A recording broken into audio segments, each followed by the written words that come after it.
welcome you all. I hope you all are doing well. So let's begin with chapter number 4 of English, and the name of the chapter is Thank You Mom. So basically this is a poem which is named as Thank You Mom. जल्दी से इसका overview पढ़ते हैं. So a sweet little girl here sings a poem for her mother. कि एक छोटी सी बच्ची जो है वो यहाँ अपनी मम्मा के लिए एक पोएम गा रही है. Right? She loves her mother very much. Let's read the poem to know what she sings about her mother. कि वो बच्ची जो है वो अपनी मम्मा से बहुत ज़्यादा प्यार करती है. तो जल्दी से इस पोम को पढ़ते हैं और देखते हैं कि वो अपनी मम्मा के लिए इस पोएम में क्या क्या गा रही है. So, no one has a mother like you.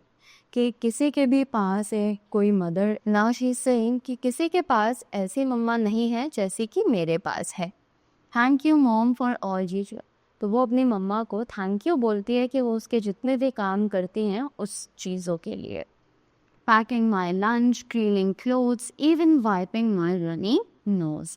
कि आप मेरा लंच पैक करते हो, आप मेरे कपड़े साफ़ करते हो, इवन जब मुझे कफ होता है तो जो मेरी रनिंग नोज होती है उसको भी आप वाइप ऑफ करते हो. Driving me here and there, teasing knots out of my hair. क्या आप मुझे हर जगह भेजते हो, हर जगह लेने के लिए जाते हो, छोड़ने के लिए जाते हो, और इवन आप मेरे बालों में नॉट्स भी, नॉट्स यानी कि आप मेरे बालों में चोटी भी करते हो और उन्हें संभालते भी हो. Homework help like with my math, making sure I do का बात. तो वो कहती है कि आप मेरे होमवर्क में तो मेरी मदद करते ही हो जैसे कि मैथ्स में, और आप ये भी ध्यान रखते हो कि मैं अच्छे से एक बात ले रही हूँ या फिर नहीं. Facing different things I break, hugging me when I make mistakes. कि आप मेरी सारी जितनी भी मेरी गलतियाँ होती हैं उनको हेल्प करते हो फेस करने में, और आप मुझे हग करते हो जब भी कोई गलती मैं करती हूँ और मैं बहुत ज़्यादा डरी हुई होती हूँ.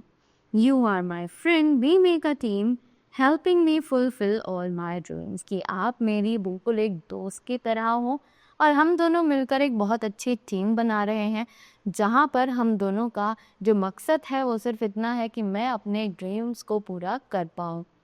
There is no end of what you do, thank you mom, I love you. कि आप जो भी करते हो उसके लिए कोई एंड नहीं है. मैं आपका कैसे भी शुक्रिया अदा करूँ पर वो कम ही रहेगा.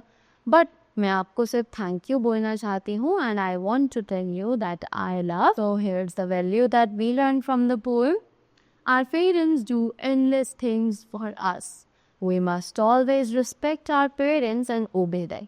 कि हमारे जो पेरेंट्स हैं वो हमारे लिए अनगिनत चीज़ें करते हैं, पर we must always respect our parents. और इसीलिए हमें अपने पेरेंट्स की रिस्पेक्ट करनी चाहिए और उनका कहा मानना चाहिए. Right? So this was the poem that we read and we learned something from this.